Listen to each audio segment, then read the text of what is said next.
Hello everyone, welcome to Easy Engineering. I, Professor Khwaja Abul Faiz, welcomes you at this digital learning platform. आज के lecture में जो topic हम लोग study करने वाले हैं, वो हमारे प्रीवियस लेक्चर से रिलेटेड है।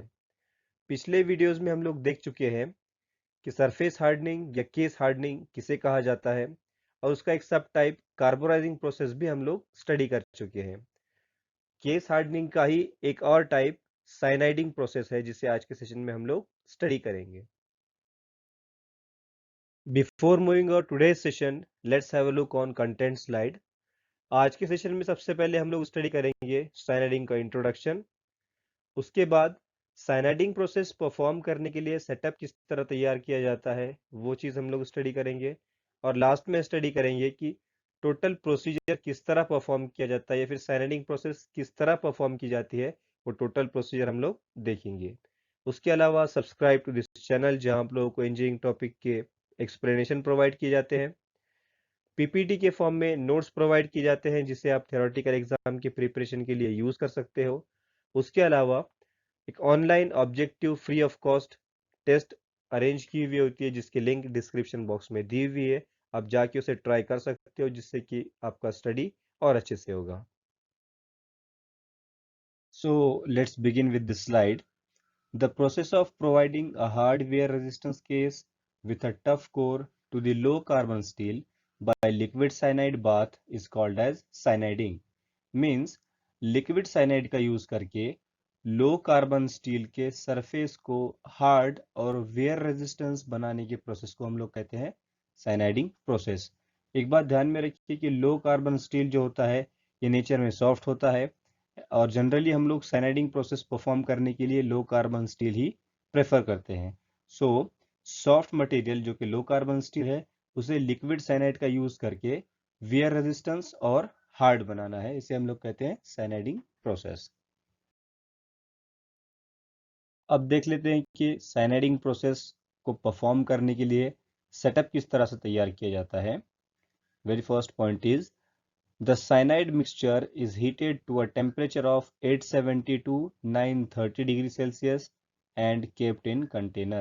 एक साइनाइडिंग मिक्सचर यूज करते हैं हम लोग, ठीक है, लो कार्बन स्टील के सरफेस को हार्ड करने के लिए, जिसे सबसे पहले हम लोग क्या करेंगे 870 डिग्री सेल्सियस से 930 डिग्री सेल्सियस के रेंज में हम लोग इसे हीट करेंगे और उसके बाद उसे एक कंटेनर में स्टोर कर लेंगे, जैसे यहाँ पे डायग्राम के अंदर आप लोग देख सकते हो, ठीक है।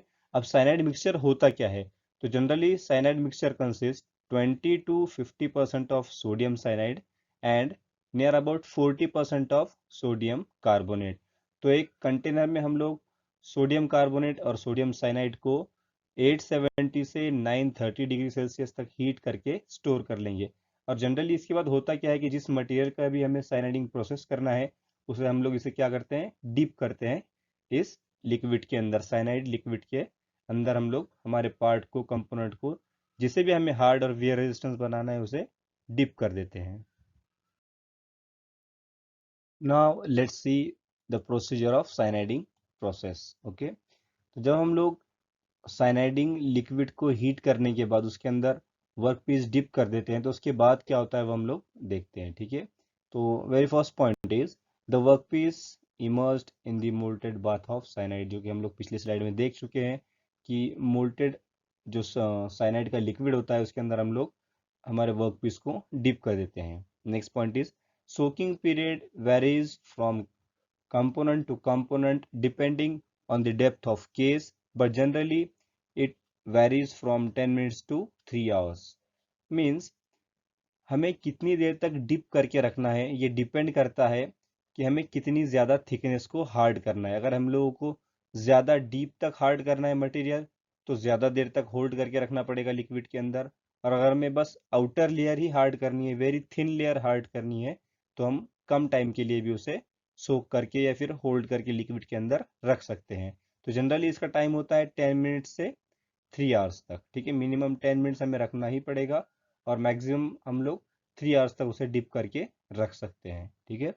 Next point is nitrogen produced in atomic form also dissolved on the surface and increase the hardness takes place due to the formation of nitrides।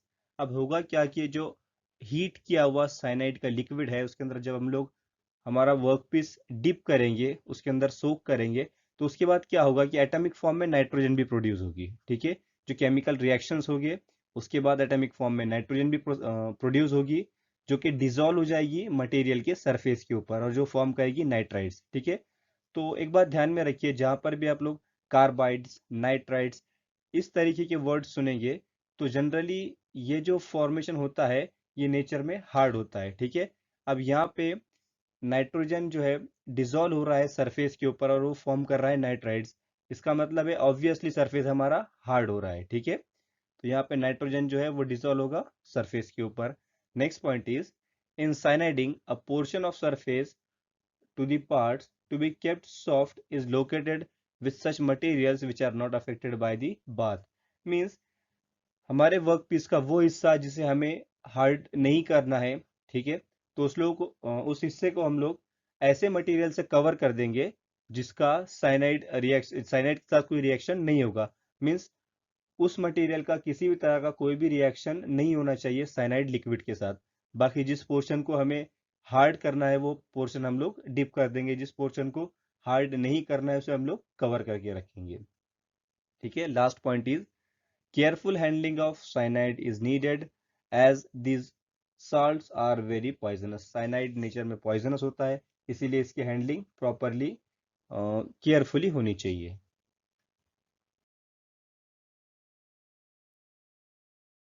So in this way we have finished our today's topic which was cyaniding process।